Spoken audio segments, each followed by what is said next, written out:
Principal নীতি ঠিক থাকে, ভালো মানে জীবনে তার অন্তরায়, তাই হচ্ছে মন্দ। তাই জীবনীয় যা, বাঁচার পক্ষে অনুকূল যা, তাই হচ্ছে গ্রহণীয় এবং তাই হচ্ছে ভালো। অস্খলিত ইষ্টনিষ্ঠা রেখে চলতে হয়, মনুষ্যত্ব আস্তে আস্তে বিকশিত হতে থাকে। আত্মা ক্রমাগতি। জনৈক এক ভক্ত ঠাকুরকে একবার জিজ্ঞেস করছেন যে আমরা যে ধর্মের কথা বলি তার আত্মা আমাদের ক্রমাগতি, তো তফাৎ দেখি না। মানুষ তো শুধুমাত্র খ্রিস্টানরাই দেখি, মুসলিমরা দেখি পুনর্জন্মই মানে না। আবার হিন্দুরা তথা ভগবান শ্রীকৃষ্ণ গীতায় বলছেন যে আত্মার মৃত্যু নেই। তাহলে কোনটা ঠিক?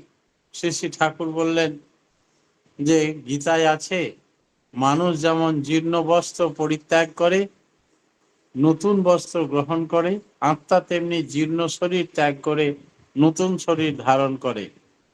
আর আমি মনে করি এই ক্রমাগতি আত্মার মধ্যে আছেই। কন্টিনিউটি বা ক্রমাগত যে সে কাজ করেই যাচ্ছে। জন্ম নিলে বাঁচি, বেড়ে উঠি, আবার বৃদ্ধ হই, মারা যায়, এমনি করেই নতুন দেহ ধারণ করে পুরনো শরীর জীর্ণ হয়ে গেলে। তাই উভয়ের কথাই ঠিক। অর্থাৎ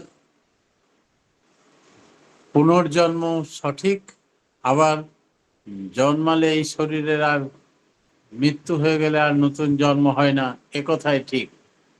তাহলে কি করে দুটো একসঙ্গে ঠিক হবে ঠাকুর? তাহলে যে ব্যক্তি মারা যায় সেই ব্যক্তি আর সেই নামে, সেই মা বাবার ঘরে, সেই ঠিকানায়, সেই বাড়িতে আর জন্মায় নাও হতে পারে। কিন্তু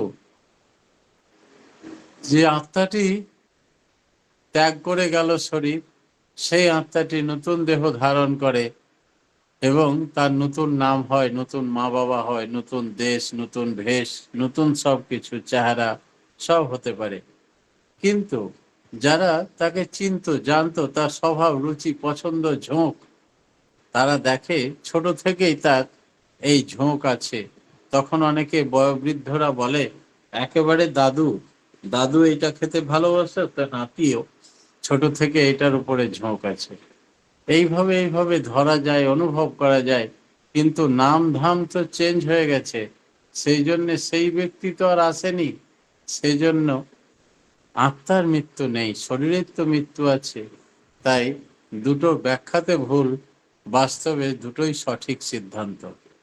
সেই ব্যক্তি আবার সেই নামে আসছে না, কিন্তু অন্য নাম হলেও, অন্য ধাম, অন্য ঠিকানাতে হলেও তার স্বভাব, চরিত্র, সংস্কার, কালচার নিয়ে জীবাত্মা নতুন শরীর ধারণ করে। হয়তো আমরা পার্থিব জগতের কোনো অর্থ নিয়ে যেতে পারবো না, যা সারা জীবন দিয়ে সংগ্রহ করে থাকি, একটি টাকাও নিয়ে যেতে পারবো না। কিন্তু সারা জীবন দিয়ে যে কর্মফল সৃষ্টি করি, সেই কর্মফল এবং সংস্কার বহন করে নিয়ে গিয়ে নতুন শরীর ধারণ করি এবং সেই কর্ম অনুযায়ী ফল ভোগ করি। সেই জন্যে কর্মফল কখনো বৃথায় যায় না। তাই কর্মকে ভয় করো, ঈশ্বরকে নয়। কারণ ঈশ্বর ক্ষমা করে দেন, কর্ম ক্ষমা করতে জানে না। যেমন কর্ম তেমনি ফল, ভোগ করতেই হবে। রামকৃষ্ণ ঠাকুর বললেন পাপ আর পাড়া যত গোপনেই করো, তোমাকে ভোগ করতেই হবে। সেই জন্যে খুব সাবধানে আমাদের কর্ম করতে হয়। প্রতি পদক্ষেপে চিন্তা করতে হয় এটা ইষ্টবাহী কিনা, ইষ্টানুগ কিনা। যদি ভগবান শ্রীকৃষ্ণকে অর্জুন জিজ্ঞেস করছেন যে সারা জীবন আমাদের বাঁচতে গেলে তো কর্ম করতেই হবে, আর কর্ম করতে হলে তার ফল ভোগ করতে আবার জন্মাতে হবে, তাহলে এর তো আর শেষ নেই, জন্ম মৃত্যুর চক্র থেকে বাঁচবো কি করে? শ্রী শ্রী ঠাকুর বললেন যে যদি সবকিছু ইষ্টানুগ হয়, লোক কল্যাণার্থে হয়, সকলের কল্যাণের জন্য হয়, তখন সেই কর্ম করলে আর ফল ভোগ করতে হয় না। যেমন অর্জুনকে বললেন তোমার স্ত্রীকে অপমান করার জন্য যদি প্রতিশোধ হিসাবে তুমি যুদ্ধে লিপ্ত হও, তবে প্রত্যেকটি গুরুজন, প্রত্যেকটি হত্যার পিছনে তোমাকে কর্মফল ভোগ করতে হবে, অনন্ত নরক ভোগ করতে হবে। যেই মুহূর্তে তুমি স্ত্রী জাতির সম্মানের জন্য, সমাজের কল্যাণের জন্য, ন্যায় নীতির রক্ষার জন্য ধর্মযুদ্ধ বলে তুমি যুদ্ধে লিপ্ত হবে, সেই মুহূর্তে সমস্ত মানুষকে কেটে ফেললেও তোমার কোনো পাপ সৃষ্টি হবে না, কর্মফল ভোগ করতে হবে না। শুধুমাত্র ইষ্টার্থে অর্থাৎ মঙ্গলের জন্য যে কর্ম করা যায় তাতে কর্মফল ভোগ করতে হয় না। তাই আমাদের প্রত্যেকদিন দৈনন্দিন জীবনে কিভাবে আমরা কর্মকে, নিজের ব্যক্তিগত কর্মকে ইষ্টকর্ম বলে রূপান্তরিত করব, ঠাকুর তাও বললেন। এই সংসারটা আমাদের সৃষ্টি নয়, এই শরীরটা আমরা তৈরি করিনি।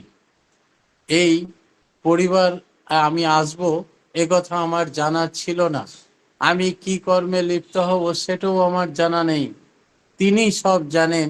কৃত কর্মফল, সঞ্চিত কর্মফল এবং প্রারব্ধ কর্মফলের দ্বারা তিনি আমাদের সেই পথে পরিচালনা করেন এবং সেই কর্মে লিপ্ত করেন, সেই সব কাজ আমাদেরকে দিয়ে করান। আমরা দেখতে পারি না, বুঝতে পারি না এবং মনে নেই আমরা জাতিস্বর নই, যাতে করে আমরা জানি না আমরা এই কর্মে লিপ্ত হচ্ছি কেন।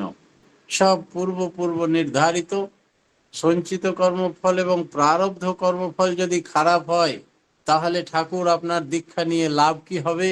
ঠাকুর বললেন তবুও লাভ হবে।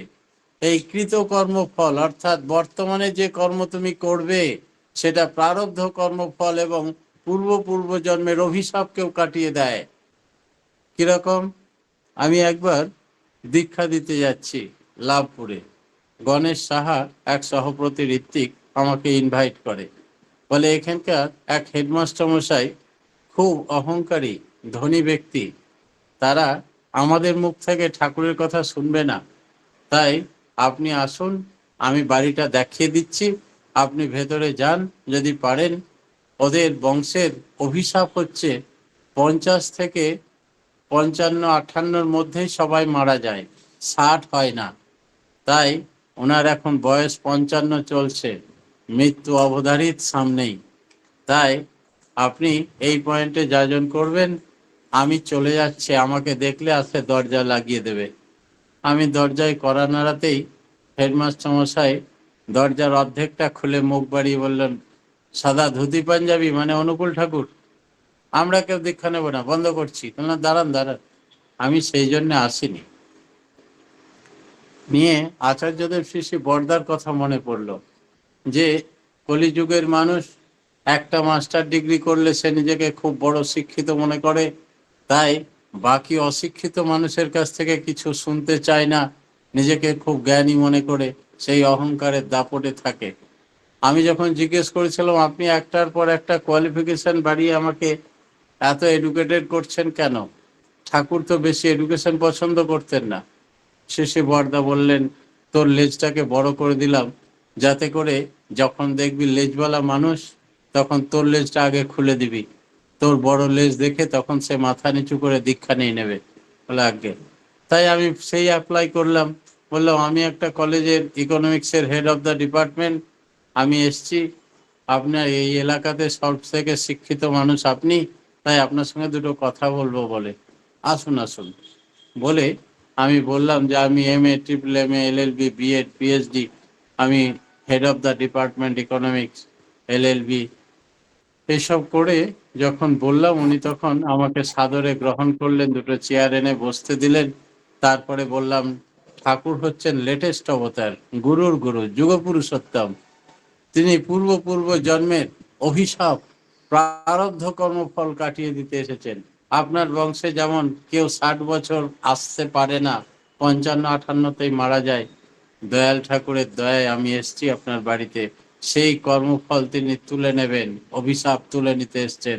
দীক্ষাটা যদি আপনি নেন, যা যা বলবো করেন, আর প্রত্যেক মাসে বা 6 মাসে একটা করে চিঠি দিয়ে আমাকে জানাবেন আপনি কেমন আছেন। স্বামী স্ত্রীতে কিছুক্ষণ আলোচনা করে যখন আমাকে সিদ্ধান্তের কথা জানালো, আমরা তাহলে আজকে এক্ষুনি দীক্ষা নেব, হবে? বলে হ্যাঁ। দীক্ষা হলো তাদের। তারপরে 6 মাসে বছরে একবার করে খবর দিতেন, এখন তিনি রিটায়ার করেছেন। এখন ৭৮ বছর বয়স, এখনো সুস্থ শরীরে সুন্দর আছেন, এখনো ইষ্টপ্রাণ ইষ্টভীতি পাঠায়। এই যে ঘটনা, এগুলো থেকে বাস্তব ঘটনা যে পূর্ব জন্মের প্রারব্ধ কর্মফল অভিশাপ আমি তুলে নিতে এসেছি, তাই আমরা সেই গুরুকে পেয়েছি, লেটেস্ট অবতার, গুরুর গুরু পুরুষোত্তম, যুগ পুরুষোত্তম শ্রেষ্ঠ গুরুকে পেয়েছি। আর আমাদের মা ভই, কোনো চিন্তা নেই। পরম প্রেমময় শ্রী শ্রী ঠাকুর অনুকূল চন্দ্র কাছে আসতে গেলে কোনো যোগ্যতার দরকার হয় না, যে এত বড় কোয়ালিফিকেশন দরকার, বা এই বংশের লোক হতে হবে, বা মেলেচ্ছ, নিম্ন, শিডিউল কাস্ট, শিডিউল ট্রাইব ইত্যাদি ফুটপাতে থাকে, তাদের কোনো দীক্ষা নেওয়ার অধিকার নয়, এরকম নয়। কিন্তু অন্যান্য বারে অন্যান্য সংস্থায় বহু কথা শুনেছি যে ফর্ম ফিল আপ করতে হয়, তাদের স্ট্যাটাস লিখতে হয়। ঠাকুর এবার করলেন কি, একদম ওপেন টু অল, বললেন প্রত্যেকটা মানুষের জন্য, জাতি ধর্ম বর্ণ নির্বিশেষে সকলকে অবারিত দাঁড় করে দিলেন। নিজের বীজ মন্ত্র একবারে প্রথমেই উজাড় করে দান করলেন, কারণ পিছনে তারা করেছে কলি, পাপ, সে গ্রাস করে ফেলছে, এক এক করে ধরছে আর খেয়ে ফেলছে। সেই কলির হাত থেকে রক্ষা করার জন্য নিজের অস্ত্র, নিজের বীজ মন্ত্র তুলে দিলেন, আর বললেন তিজুরির চাবিকাঠি তোমাদের দিয়ে দিলাম। যার যেমন সংস্কার, কালচার, সংস্কৃতি, সাধনা, সে ততটা সংগ্রহ করে নিতে পারবে। মণিমাণিক্য সংগ্রহ করো।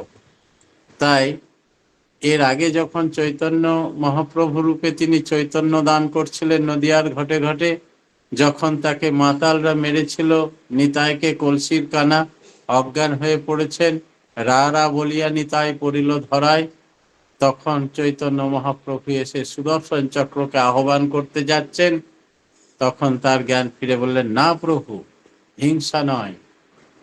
তাই তাদিকে জড়িয়ে ধরে আবার কীর্তনে মাতোয়ারা করলেন।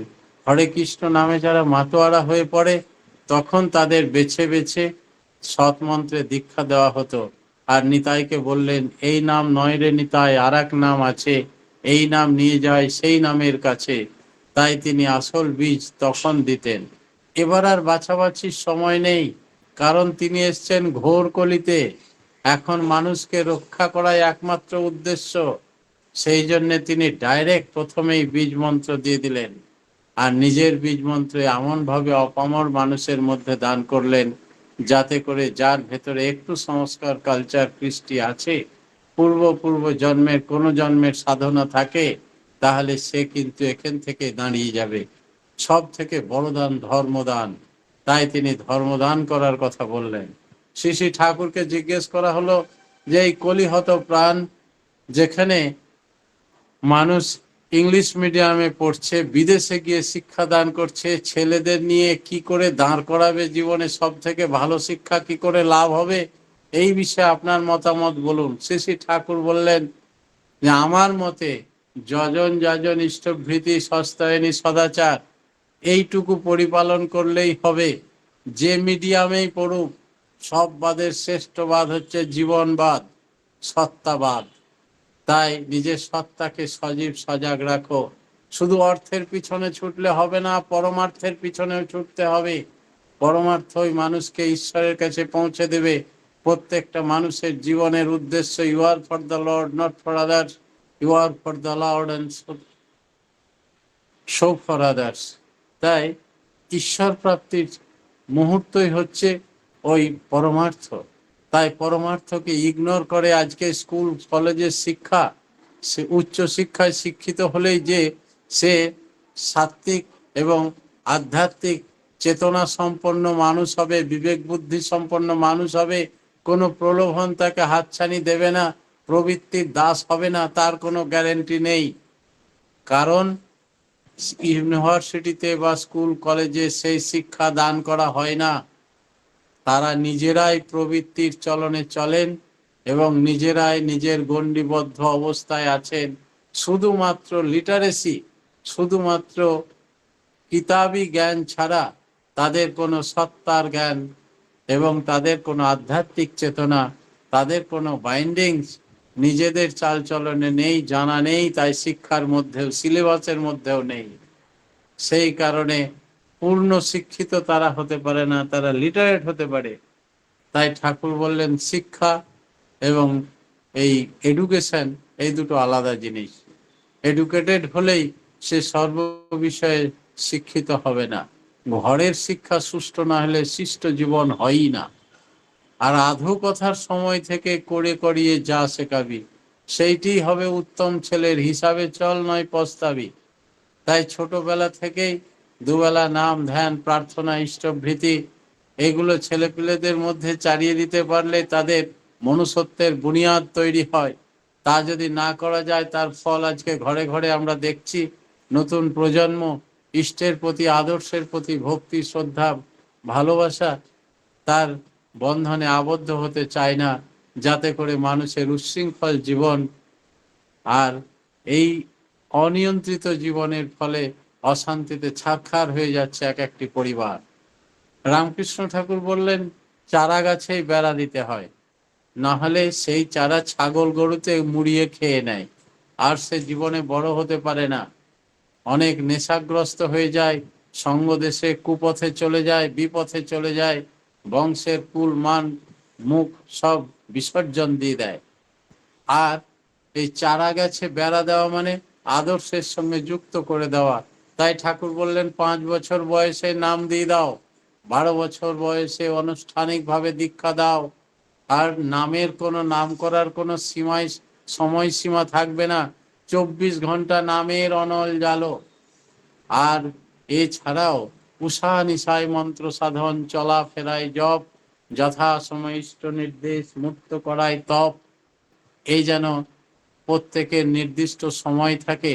আমরা সবচেয়ে প্রশিক্ষিত এবং ঈশ্বরের নেক্সট টু গড জেসাস বাইবেলে বলছেন, মানুষকে এই শ্রেষ্ঠ জীব হয়েও যদি কোনো শ্রেষ্ঠ জীবকে জিজ্ঞেস করা হয় যে আপনার জীবনে সব থেকে শ্রেষ্ঠ সময়, ঈশ্বরের সঙ্গে যোগযুক্ত হবার সময়, ধ্যানের সময় কোনটা, সেই ব্যক্তি বলবে আমার সময় হয় না, এমনি চলাফেরাই করি, তো আমি তো মাঝে মাঝে নাম তো চলতেই থাকে।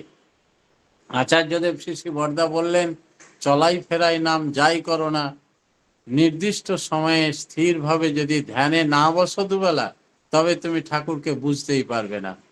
তাতে আমাদের সমস্ত এই বাণীগুলো শুধুমাত্র কর্মীদের জন্য নয়, আশ্রমবাসীদের জন্য নয়, এই রকম নয়, কিন্তু প্রত্যেকের জন্য। তাই আমরা নিজেদের যদি যজন না করি, তাহলে যাজন করতে পারবো না, ডিপি ওয়ার্ক হবে না, কোনো ওয়ার্কই হবে না, বৃথা হয়ে যাবে।